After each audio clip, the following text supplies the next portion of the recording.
We good? You're going. Is that record? Yep. Okay, thank you. All right. All right, good morning, guys. This is the last lecture for the season. Okay, so I thank you for sticking with me on this. Nobody expected this type of thing, but this allowed me to teach history the way I want to teach history. Tell it as a story. Okay, I've always believed in that. All right.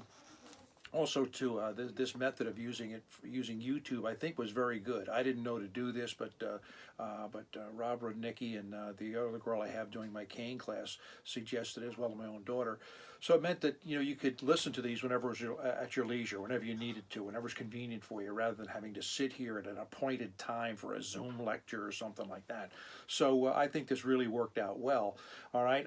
So at any rate, when this is all done, guys, I'd like a little feedback from you because I've really never done. I've recorded classes for years. I used to do them on old camcorders back in the 80s, so that's not an issue. It's a natural transition for me to do this once the campus locked down.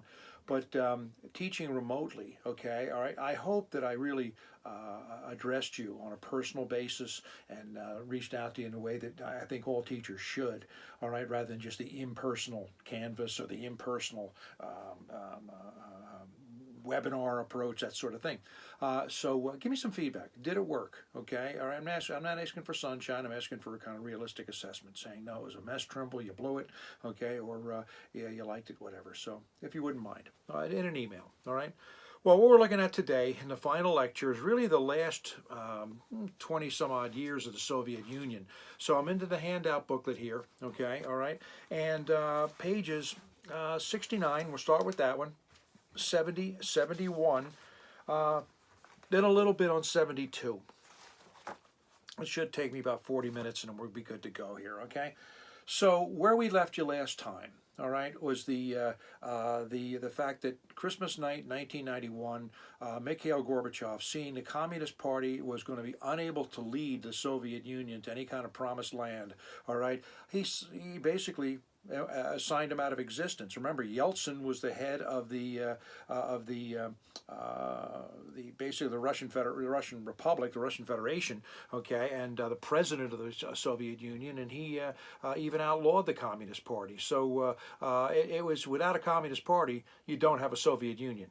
All right, so at any rate, we need to look at that, take a step back and say, look at how did this come around? Okay, what was the final analysis here? Now you've got enough material for your final exam, so get that in. You got to get it in by Thursday. Okay, in other words, postmarked by Thursday. All right, and any work coming in on email has to be email marked by Thursday too as well. Some of you might have borrowed books from me. Make sure you get them in the mail to me or drop them off the house, whatever. Okay, but at any rate, that's your kind of final assessment here. I suggest that some of you take the extra credit quiz, do some extra credit essays if you're in doubt about your grade. Okay, so at any rate, guys, if you're comfortable, you get an A running, got your 2 A's, okay, you're good to go. Don't worry about it. Call me if you need to on that. I'll be happy to go over it with you too. And frankly, I did upgrade the grades on for certain items on the for your tests and quizzes and papers on the Canvas. So that's updated. The scores are there. All right, now a formula for collapse. Okay, what brought about this demise of the Soviet Union? Well, guys, Richard Pipes once wrote an article in the New York Times. He called it 70 Years on a Road to Nowhere. All of these aspirations, if you look at the sense of almost euphoria on the part of the Russian people, Tsarism is gone, 1917, a new promising future. I have in the Military History Institute Museum a 1918 copy of the New York Herald. Okay, it came out a week after the armistice ending World War I, and it said, Tsarism overthrown and a democratic future for Russia assured. Okay, this is what the people believed. It's going to be a good time. Well, guys, look at what we've analyzed here. Okay, all right? It's been a nightmare, hasn't it? And Russia has not worked. So this sense of a formula for collapse here, okay? All right, the idea of, and again, I'm focused right here on page 69, the collapse of a superpower. So factors, theories, and notions, okay? The first one there is broken promises and shattered dreams. The Soviets never came through with anything they promised, this bright future, etc. Okay, people were disillusioned. And, the life expectancy was actually declining in Russia. It still is, by the way, okay? Inflation was running at 250% per month.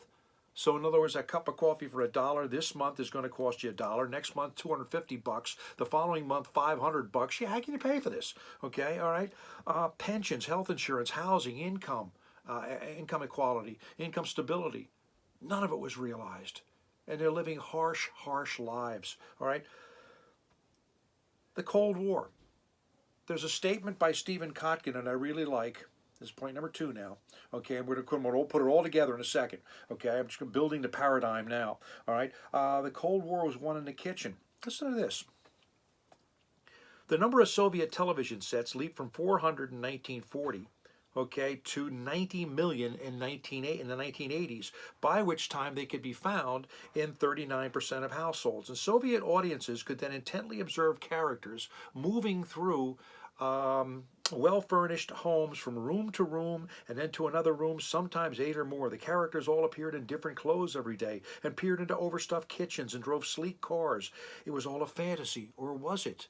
There was also an addition, unmistakable signs of an internal defection within the elite ranks. In the 1970s, early 1980s, large swaths of the Soviet Union's upper ranks, this is now the nomenclatura, all right, including academics, were traveling to the West, and whether patriots or cynics, they came back loaded down with boom boxes, VCRs, fancy clothes, and other goods. Designer jeans were big back in the 80s, okay? They're coming back and they're selling this stuff, okay, because the Soviet people don't have it, all right? So the quality of life is what it amounts to. Now, not literally the kitchen. It wasn't one in the kitchen, but the Soviet people are looking at this stuff, visiting other countries, and are coming back saying, why can't it be like this for us? So the consumer goods, the stuff that you would find in your kitchen, the stuff you're listening to right now on your computer or your phone, okay, all right, is a consumer good. And the Russians couldn't get at them. Number 3, the party was rotten at the core. Now, what we mean by that, it came from David Remnick, excuse me. All right. If you were in the Communist Party, you were in the club. And if you were high up in the Communist Party, the nomenclatura class, okay, you could make money like you couldn't believe. You had the perks and the existence. You could take the foreign vacation. You could have the summer home. You could have a car, okay, even 2 cars, okay, that the average Russian could not. It was corrupt. It was self-serving. It was elitism. All right, Russia's socialist revolution, having originated in a radical quest for egalitarianism, produced an insulated, privileged class increasingly preoccupied with the spoils of office for themselves and their children. The existence of a vast, self-indulgent elite was the greatest contradiction in the post-war Soviet Union, and it's most volatile. This is going to come back to bite bite the Communist Party on the posterior, folks, no question at all. And Stephen Kotkin came back and said that the failure of communism was the failure to control the communists. Now, hopefully this is all making sense to you when you start to see what's going wrong with the Soviet Union. All right? We don't like it. Today, in this country, we pay our income taxes, and we hear that General Electric and Amazon pay no taxes and they get a multi-million-dollar refund. Okay, how is that possible? All right, we're concerned about this differentiation between the rich and the poor in this country. Okay, I know I am. All right. This is an old expression from a French traveler in the 1830s to the United States, and Alexis de Tocqueville, and he once said that a totalitarian regime is most vulnerable when it's reforming itself. Maybe that was true of Gorbachev. Open the floodgates for criticism, and the critics explode. Now they're not afraid of any kind of being locked away in a gulag, so they can say what they want. All right. I like to use an analogy here about, maybe it's appropriate or not, about when you're a little kid and you start to test your parents, okay? All right, a little kid told, no, don't go into that closet, okay? Mom's not around, Dad's not. He opens the closet to see what's in there, and he tests things. You start to move out into the high school world now, and you start to have more friends. Okay, you get your driver's license. Okay, no, you can't go to this party. Well, you end up testing and going to it. It's almost like this. Okay, with the strict authoritarian government. Okay, running tight reins of control over its people. When they start to loosen those reins, the testing begins. People see what they can get away with. Ethno-nationalism, point number 5, crumbling at the edges. Yeah, okay, the Baltic states rebelled and broke apart. We've seen that, okay, all right? The Central Asian republics broke apart. They'd had it with Russian rule, all right? And they were always treated as second-class citizens anyway, all right? The Transcaucasian republics, Chechnya, Georgia, Ossetia, okay, Azerbaijan, all right, they broke away. The USSR didn't collapse. It was dismantled. And to a large degree, Gorbachev did that. This is why Gorbachev today is seen as a failure, an ultimate failure in Russian history. The Chernobyl factor. Now, the Chernobyl factor, as most of you know, okay, was a nuclear power plant accident. They're still paying the price now. The estimates are 4,000 to 6,000 died. There was 400 times the radiation released from Chernobyl that had been released from Hiroshima. Okay, in World War II. The cleanup, the fire, the control, okay, the workers went in there with no protection, and they died of radiation poisoning. The government initially denied it, okay, and it led to that further credibility gap on the, and the Russians always do this. No, we don't know where it's coming from. We don't know about this tremor. We don't know about this radiation leak, okay. They still do it, okay. Someone once said, no, as Imus in the Morning, radio personality, once said, a politician's first instinct is to lie. That's true of American politicians too. All right, so they deny that this Chernobyl happened. What it leads to is that people can't trust their government. People can't believe their politicians. If politicians lie, it's going to erode the confidence in the government. Reagan's Star Wars program. If we're going to build this killer satellite program, it's going to cost a lot of money. We might be able to afford it, even though there were doubts about that. Could the Russians afford it? No way in the world could they afford it, and Gorbachev knew it, all right? Whether this thing was a fantasy or a reality, it was probably a fantasy, all right? Gorbachev said, I can't keep up, all right? We're gobbling up too much of our gross national product in defense weaponry against a war we hope will never happen. This is wasted money, all right? Eisenhower said it best. For every dollar that's spent, that's $1 less on a school or a hospital, a daycare center, a library, all right? For every dollar that's spent on a missile, or every tank that's built, every missile that's built, all right? And it's true, okay? Your military budget, okay, has to be, sane. Okay, how much money does the real military really need?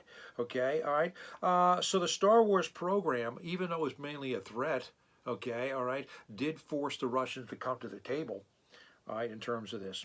Oil prices. Russia's been called a petrocracy, which means an oil-based economy. It's all oil and natural gas. That's all it is, all right? And when those oil prices were booming in the 70s, that's the good time. That's détente. That's Brezhnev's years. Looks good. Okay, but when they crashed in the 1980s, okay, that led to an economic tailspin in Russia. Russia was losing $20 billion a year. Oil production dropped 20% from 1988 levels by 1991. All right, Russia's economy was just melting down. The 10th role was the role of Gorbachev, and he knew that the Russians couldn't afford the Cold War anymore, okay? All right, he's been called history's most successful failure. Interesting thing when you think about it here, okay? All right, listen to this, just kind of an interesting read. Some looked Gorbachev right in the eye as they raised their fists, demonstrating in Moscow.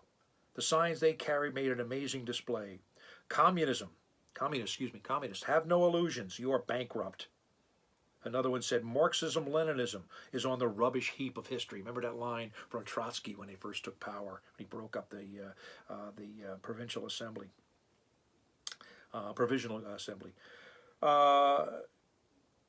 Okay, down with the cult of Lenin. Let the Communist Party live. And Chernobyl.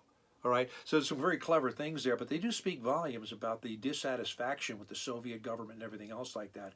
So when Gorbachev signed it out of existence, there was no demonstrating in the streets, okay? It was actually a reality that they knew had already occurred. Now, taking all that information, those 10 points I've outlined for you, if you look on page 70, okay, it says a formula for collapse. And it summarizes it all right? Disappointment and disillusion, the mistrust of the government. Check and see if this thing is running here. Yes, it is. Okay, good. All right. The nationalistic aspirations of the minorities, those are the fringe countries, perimeter of the Soviet Union, the Baltic states, the Central Asian republics. An economy is in shambles. It's going to get worse, folks. A military in shambles. All right. The hazing in the Russian military. You'd have 14, 20 kids dying every year in basic training, being hazed by abusive drill instructors and things like this, and by fellow corporals and sergeants. Okay. You would have the Russia at one point in the 90s was selling weapons abroad. They sold one tank. That's all they had to sell. It was a nightmare. This is a true story, all right? And a totalitarian regime that moves away from totalitarianism. Now, all of this should be clear to you, okay, based on what I just said from the previous page of notes. But if it's not, you give me a call, give me an email. A call would be better. I'd be happy to explain it to you. You have no essay on this, okay? All right, but this is basically the final course wrap-up here, and it's a good way to do it. Later on, Putin, our man is in there now, okay, says this: anyone who does not regret the collapse of the Soviet Union has no heart. Anyone who wants it restored has no brain. Now think about this, okay? Anyone who does not regret the collapse of the Soviet Union has no heart. Because it was a powerful state. It was. It defeated Nazi Germany. It stood toe-to-toe with America in the Cold War. It was a powerful state, and Stalin had created that. Well, if you want it restored, you got no brain, okay? And he's right, because communism doesn't work. It's that simple. And nobody in their right mind wants to return to a communist state. Socialism, as I've said before, is not on the road to communism. It is not. Well, what happens after this? As I said to you, it gets worse, okay? First of all, Boris Yeltsin comes in. This is going to be his decade. He comes in 1991, 99% approval rate. Everybody loves Boris Yeltsin. He's one of these good old guys, good old boys, okay? All right. Heavy drinker, backslapping, okay? Things like this. A good guy to have around at a party, okay? But he's totally incapable of leading. And in the end, when he leaves in 1999, he's going to go on the air and apologize. I'm going to read the apology first. December 31st, 1999, Yeltsin addressed the nation and asked for their forgiveness. Quote, forgiveness for the fact that many of the dreams you and I shared haven't come true. And though what we thought would turn out to be easy turned out to be agonizingly difficult. I believed in it myself.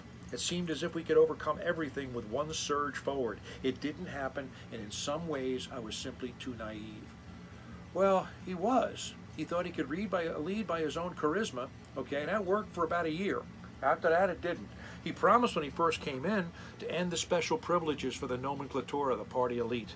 He wanted a direct population of the direct election of the Senate, okay, of the president rather, and he would consider a multi-party system. He never built his own party. It was all centered around him, okay, all right. By 1992, it started. You have the numbers in front of you. Look at this. An economic meltdown. Inflation's running at 2,500%.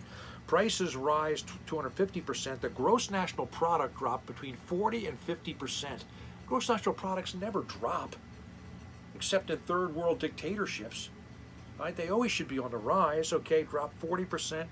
What he begins to do by 1993 is a fire sale of all the state industry. Now, this was in the Stalin plan under Gorbachev. Right? Sell off the Sovkhozes and kolkhozes. Sell off the factories. Sell off the hydroelectric power plants. Sell off the production plants that are making tanks and guns and weapons, and put them into private hands.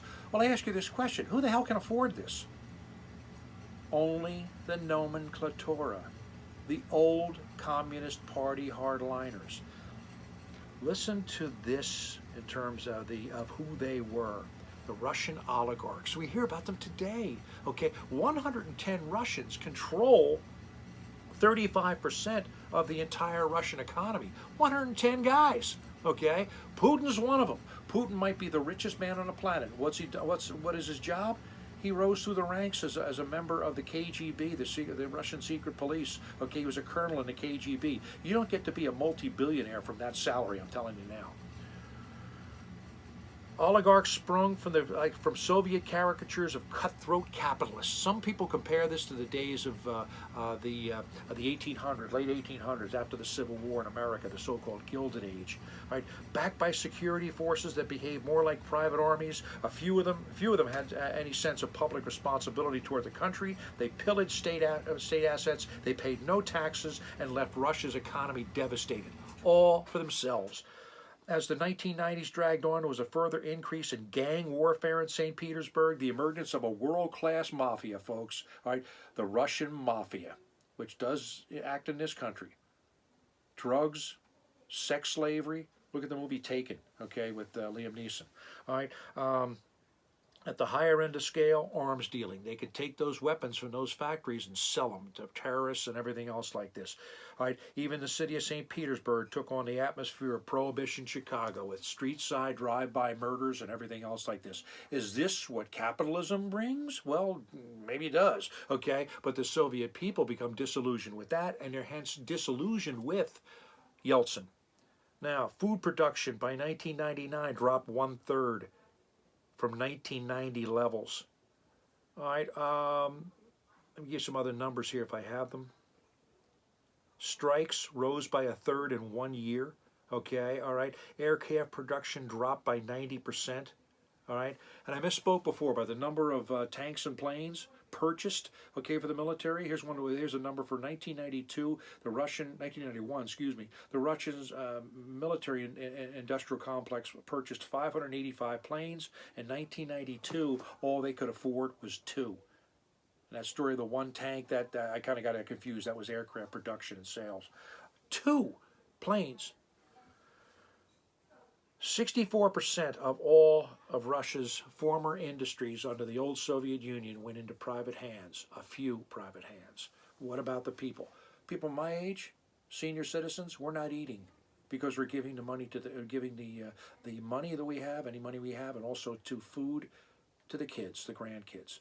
All right, both women and men were working. They had to supply the number of to supply the food for their children, bring enough money income. The famous story of the elderly folks eating dog food because that's all they could afford. Shattered dreams. The 1990s are a nightmare. Russia was heavily in debt. They needed foreign credit, and this is where the United States bears some responsibility. We were more than happy to see Russia collapse. All right, so we weren't helping them out in any way. All right, when an enemy, it's old adage from Napoleon, when an enemy is making mistakes, let them go. Don't correct them. All right, when an enemy is failing, don't interrupt them. All right, so we were going down that road. Maybe we shouldn't have. Maybe this is an opportunity for a kind of renewed détente here. All right. They go to war with Chechnya, a breakaway province in the Caucasus, and there's 2 wars, one under Yeltsin, one under Putin. These are bloodbaths. And it's still some of the most destroyed parts of the world today, the Chechnyan region. All right, it results in terrorism. I'm going to get back to that a little bit here. There was a coup attempt against Yeltsin as early as 1993, but he crushed it and moved on. By 1995, though, his approval rating was only 35%. That's it. The Duma calls for renunciation of Gorbachev's dissolution law. They want to restore the Soviet Union. All right, it was a mistake breaking it up. That's part of that judgment on Gorbachev, as I've said before. The foreign debt, massive. The ruble collapsed in 1998. Yeltsin, by 1999, has suffered his 4th heart attack. He will be dead in 2007, but he steps aside, admitting failure. Now, one of the things that's necessary to understand here, too, is this. They devised a new constitution in '93. Now, I did give you that's in your notebook. You don't have to turn to it, okay? But it's going to explain a couple of things here. The Russian Constitution in '93 is on page 73, and you can see the president served a 4-year term, re-elected once. But he also would hand-pick a prime minister, kind of like a vice president. What that means is they're going to play musical chairs here, all right? The prime minister under Yeltsin was Vladimir Putin. And he then becomes president when Yeltsin steps down. Putin now appoints his own prime minister. As time's going to go on here, this is how Putin's going to stay in power. He could be in power for the next, gosh, 16 years, all right? First, he extended the term of the president to 6 years. He kept in the fact that you're only reelected once, and then you have to step down. You can go in for office again, but here's the way it plays out. Putin ran for 2 terms. Back when it was a 4-year term, he's in for 8 years. A guy named Medvedev, Dmitry Medvedev, was his prime minister. Medvedev became the president. He appointed Putin to be the prime minister. They changed the presidency to 2 6-year terms. Putin gets reelected after Medvedev steps down after a 4-year term. He's in now for a 6-year term, can serve another one. Appoint another, down the road we'll see the appointment of another prime minister. I don't know who it is now, okay? That will just simply rubber stamp Putin coming back in after a 6-year term. It's a rigged system, all right? It's basically a one-party system, although Putin doesn't suggest that it is. He has a party that's Greater Russia or something, I forget what it is, okay? But at any rate, Russia's problems under Putin initially seemed to be getting better. He went after these corrupt oligarchs. Where we're headed now is the page including Russia's problems here. So I'm moving now in the direction of post-Soviet Russia on page 72. Before I go there, just take a look again at that chart on 73 when you get at your leisure there. You're going to see they have a bicameral legislature, a federal council, a state Duma. Yeah, they use that term Duma. That was one of your quiz questions way back when. They have a Bill of Rights and everything else like this. You can see it, okay? So it looked pretty good. But Putin is going to use this along with other oligarchs by about, it's hard to say the turnover because, you know, we're entering now the era of common kind of current events rather than real history. I've always believed that history needs 20 years to percolate. Okay, you can go back and look at what happens in 2000 now, the 1990s with a degree of clarity. All right, you can't do it when it's happening in front of you. You haven't got enough data. You haven't got enough analysis. All right. So so these are modern problems now, and let's take a look at some of the things here. Okay. All right. Extensive pollution. You can see where it is. Lake Baikal, RLC. Okay, Lake Baikal is some of the most pristine fresh water in the world. It's the largest amount of fresh water on the planet, and they're dumping chemicals into it. Okay, all right. Nuclear waste. City of Magnitogorsk has 27% of its kids born normal.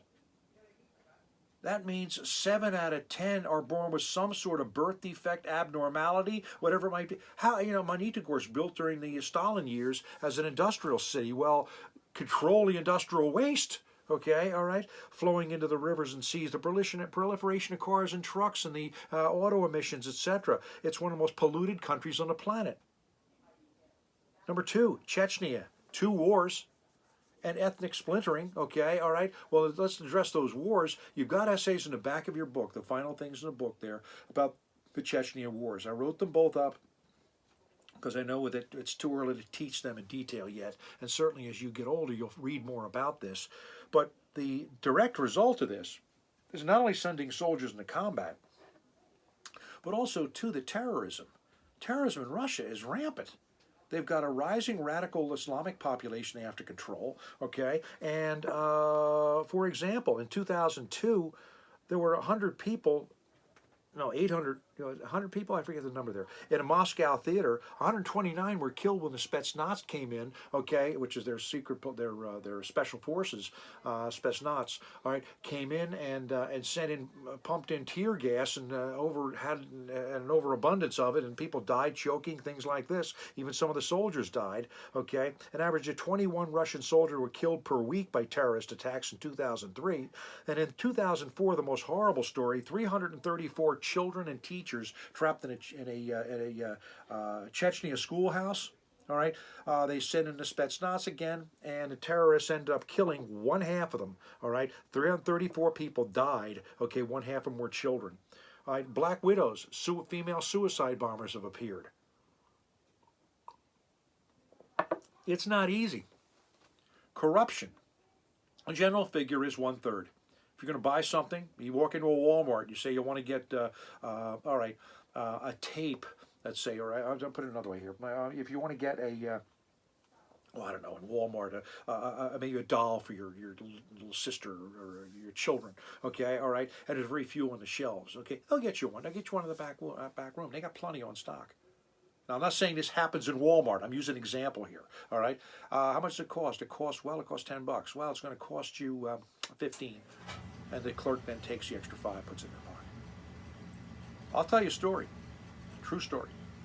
My son runs a junior hockey team up in New Hampshire. Now, juniors playing hockey are 18, 19, 20, and 21, right? And he gets kids from all over the world. He had a kid named Misha from Moscow, and he stayed here for a while too. And he tried out for a team up in Middletown. I forget what they're called. Anyway, all right. Why did Misha come here? His father sent him here because he's sick and tired of paying the corruption. Now, I coached hockey. I coached a lot of sports, and I want my best athletes out on the field. I don't care whether you like me or not, or whether I like you or not. If you can produce, drive runs in in a baseball game, score goals in a hockey game, okay, you're playing. All right. Misha is a good defenseman. Couldn't crack the lineup until his father paid the coach something under the table, a few rubles under the table, and this would happen every game. Otherwise, Misha sits the bench. This is the type of low-level corruption that's out there. Think of what it is on the upper levels. This is why Putin wanted those Sochi Olympics. He wanted for prestige of Russia, but they estimate the cost overruns and the corruption, the bribery with the Sochi Olympics that winter was astronomical. The most expensive Olympics ever played. And by the way, where were they held? Right outside of Putin's dacha in Sochi. So dacha is your summer home.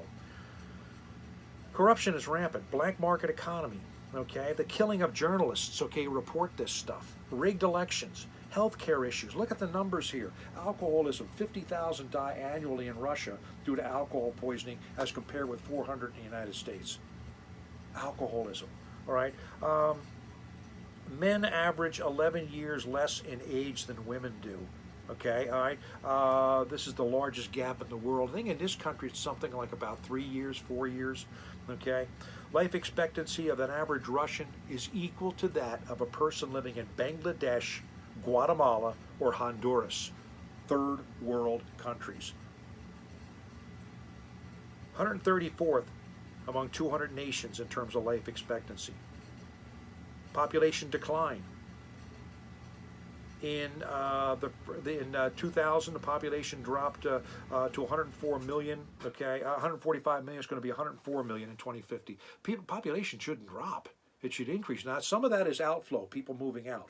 Okay, but others simply dying of alcoholism rate, things like this. And what does alcoholism also lead to? It leads to domestic abuse. Okay, spousal abuse. Okay, all right. There's a goofy show that's on TV, and you'll see it. You've seen it too, I'm sure. It's on MTV. It's called Ridiculousness. I kind of like looking at it.